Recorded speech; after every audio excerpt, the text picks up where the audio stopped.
কবরে আপনি আরেকজন না, আপনি হাসরের মাঠে যিনি দাঁড়াবেন আপনি দাঁড়াবেন। এই আপনি আছেন, এই নাক চোখওয়ালা মানুষটাই, আরেকটা শরীর না, আরেকটা বডি না, আরেকটা কিছু না, আমি আপনি দাঁড়াবো। এই জন্য আল্লাহ বলছে কাদ্দামতু লি হায়াতি, সে বলবে হায় আমার এই জীবনের জন্য, হায়াতি আমার হায়াতের জন্য, আমার জীবনের জন্য আমি যদি কিছু পাঠাবো। এই জন্য এটা মনে রাখা দরকার, বাস্তবতা এটা। প্রতিনিয়ত একটা মানুষ, একজন মুসলমান সুস্থ স্বাভাবিক বুঝমান আকলমান দিমাগওয়ালা মানুষ, পাগল না ছাগল না তার সিরা না, প্রতিবন্ধী না, একেবারে বোকা নির্বোধ না, এরকম সুস্থ স্বাভাবিক যে কোনো মানুষ, তার বিবেকে এতটুকু ভাবনা থাকা উচিত যে আসলে আমি করছিটা কি, আমার করা উচিতটা কি, আমি আসলাম কোত্থেকে, আমারে পাঠাইল কি, কেন আসলাম, করছি কি, যাবো কোথায়, সেখানে আমার কিছু বলতে হবে কিনা, হিসাব নিতে হবে কিনা। এই সামান্য কথাগুলো একেবারে যে কোনো আকলে ধরার কথা, যে কোনো বিবেকে ভাইয়া ধরার কথা। কিন্তু বড় আফসোস, এতটুকু ন্যূনতম আকল দিমাগও আমাদের অনেকের নাই। বছরের পর বছর জিন্দিগি দেখলে মনেই হয় না যে পরকাল বলতে কিছু আছে, হিসাব দিতে হবে, আল্লাহ জিজ্ঞেস করবে, এটা তার মনে আছে, এটা মনেই হয়। এটা আফসোসের বিষয়। কোরআন কারীমের মধ্যে আল্লাহ বলছে ইন্না ইদ্দাতাশ শুহুরি ইনদাল্লাহি 12 শাহরা, আল্লাহ বলে নিশ্চয়ই আল্লাহর নিকট মাস এর গণনা, আল্লাহর হিসাব 12 মাস। তাহলে 12 মাসের ব্যতিক্রম বছর হয়? কথা বলেন না। তাইলে এর ভিতরেই মাস, এর ভিতরেই বছর, এর ভিতরেই সপ্তাহ, এর ভিতরেই দিন, এর ভিতরেই রাত, এর ভিতরেই মিনিট সেকেন্ড ঘন্টা, সকাল দুপুর বিকেল রাত সন্ধ্যা, সবকিছু এটার ভিতরে। তাহলে আল্লাহ তাআলা বলেন সময়ের এই পুরা অবস্থাটা আমার, কার? আল্লাহ। ওয়াহুয়াল্লাযী জাআলাল লাইলা ওয়ান নাহারা খিলফাতান, আল্লাহ বলে তিনি আল্লাহ যিনি রাত বানান, যিনি দিন বানান, খিলফাতান পর্যায়ক্রম, বাই সিরিয়াল, বাই রোটেশন, একবার রাত একবার দিন, একবার রাত একবার দিন, একবার রাত একবার দিন। আল্লাহ বলেন এটা আমি বানাচ্ছি। আল্লাহ তাআলা বলেন ইউকাল্লিবুল্লাহুল লাইলা ওয়ান নাহার, আল্লাহ তাআলা বলেন আমি আল্লাহই রাত্র এবং দিন পরিবর্তন করে থাকি। এই যে একটু আগে আমরা যখন আসছি এখানে ঢুকছি, তখন আলোকিত পৃথিবী ছিল, এখন অন্ধকার হয়ে গেছে। আল্লাহ বলেন এটা আমি করছি। কে করছে ভাই বলেন? আল্লাহ তাআলা করেন। আল্লাহ তাআলা। তাইলে আল্লাহ তাআলা বলেন বান্দা ওমা কুন্না আনিল খালকি গাফিলিন, আমি কিন্তু আমার একটা সৃষ্টির ব্যাপারেও গাফিল নই, আমি কিন্তু গাফিল না বান্দা। ওমা রব্বুকা বিগাফিলিন আম্মা তা'মালুন, আল্লাহ বলে বান্দা শোনো, তোমাদের রব তোমাদের সমস্ত কাজকর্মের বিষয়ে মোটেই গাফিল নন, মোটেই গাফিল নন।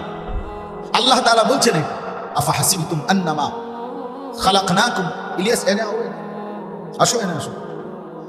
আফা হাসিবতুম আন্নামা, দাও মাওলানাকে জায়গা দেন ভাই। আফা হাসিবতুম আন্নামা খালাকনাকুম আবাসান, আল্লাহ তাআলা বলেন আমাদেরকে জিজ্ঞেস করছে বান্দা তোমরা কি এই ভেবেছো যে আমি তোমাদেরকে অনর্থক বানিয়েছি, অনর্থক বানিয়েছি।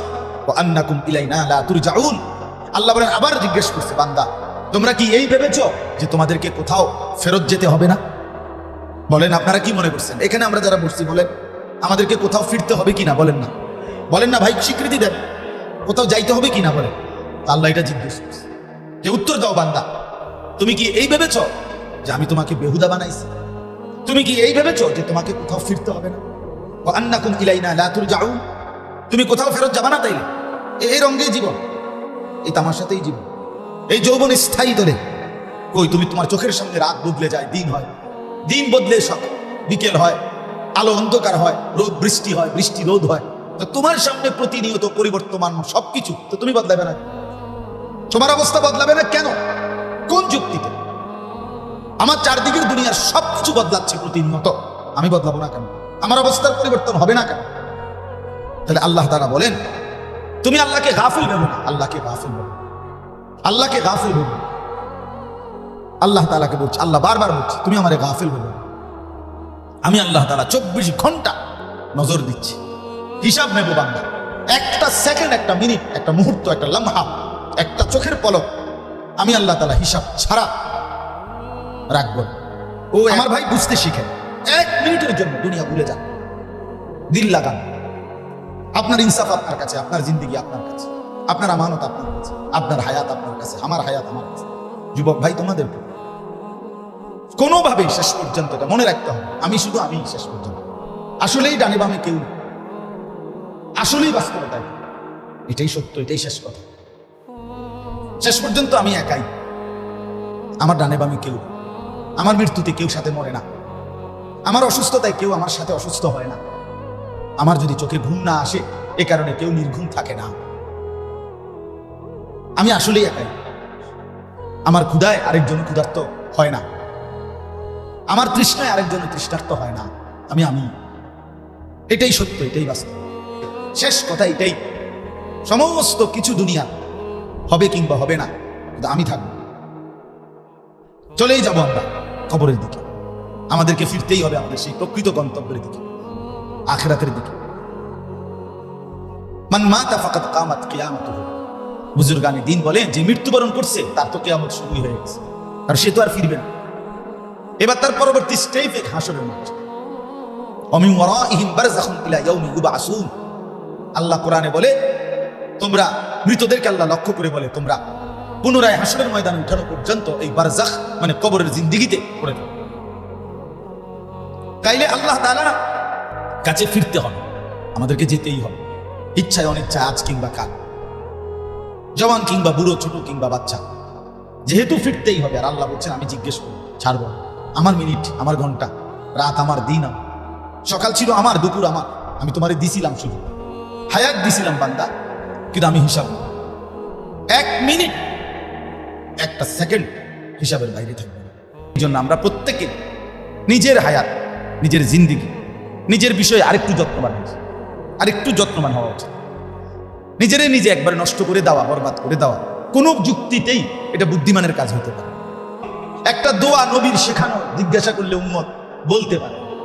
রাসূলুল্লাহ সাল্লাল্লাহু আলাইহি ওয়াসাল্লামের 24 ঘন্টা যেই আমলগুলো, নবীর সুন্নত তরিকা, কিভাবে বাথরুমে ঢুকতেন, কিভাবে বের হইতেন, কিভাবে খাইতে শুরু করতেন, কিভাবে শেষ করতেন, কিভাবে ঘুম শুরু করতেন, কিভাবে ঘুম শেষ করতেন, কিভাবে আপনার জিন্দেগির প্রতি মিনিট কাটাইতেন, এক্ষেত্রে সুন্নত জিজ্ঞাসা করলে বলতেও পারবে না, আমলের জন্য খোঁজ নিলে খোঁজও পাওয়া যাবে না, আমলেও। এরপরও উম্মত রাসূল সাল্লাল্লাহু আলাইহি সাল্লামকে ভালোবাসে কিভাবে, আর এই মহব্বতের হক আদায় করছে কিভাবে, আমি বুঝি না, আমি বুঝি না, আমি বুঝতেই পারলাম না বিষয়। আফসোস, এখন আর মা তার সন্তানকে, আল্লাহ রসুল, সাহাবী তাদের গল্প জানেও না, বলেও, বরঞ্চ বাচ্চা কিছু বললেই ডিস্টার্ব হল, বাচ্চারে নিজের হাতে মোবাইল দিয়ে দিছে, যা তুই তো এটা টিপতে থাক, মানে এনে ঝামেলা করেছে, বিরক্ত করেছে, বিরক্ত মনে করে। আমি শুনছি আমার আম্মা শুধু কেবল, বিশ্বাস করে, মাদ্রাসাতেও পড়ে নাই, ছোটবেলায় শুধু মক্তবে করছে, আর ক্লাস 4 প্রাইমারি স্কুলে, কসম আল্লাহ, আমার আম্মা শুধু 4th শ্রেণী পাস, ক্লাস 5 উঠছে আর মার বিয়ে হয়ে গেছে, মানে প্রাইমারিও কি করে নাই, পাস করে নাই মা, আর মক্তব, ছোটবেলার মক্তব। সেই মা আলহামদুলিল্লাহ পুরা সাহাবী নবীর কাহিনী আমগুলো শুনাইছে ছোটবেলা। এখনের মা কোথায়? এখনের শিক্ষিতা মেয়ে যে আমি ঘরে আনলাম, মানুষেরও কইলাম মেয়ে শিক্ষিত, কি শিক্ষিত, মানে কি যোগ্যতার কারণে শিক্ষিত, আর এই শিক্ষার প্রভাবটা কি?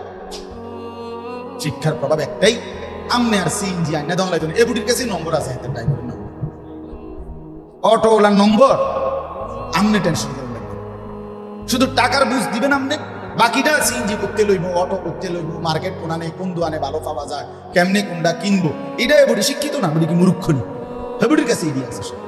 এই হলো শিক্ষার পদক, শিক্ষার বহিঃপ্রকাশ। আস্তাগফিরুল্লাহ, আস্তাগফিরুল্লাহ।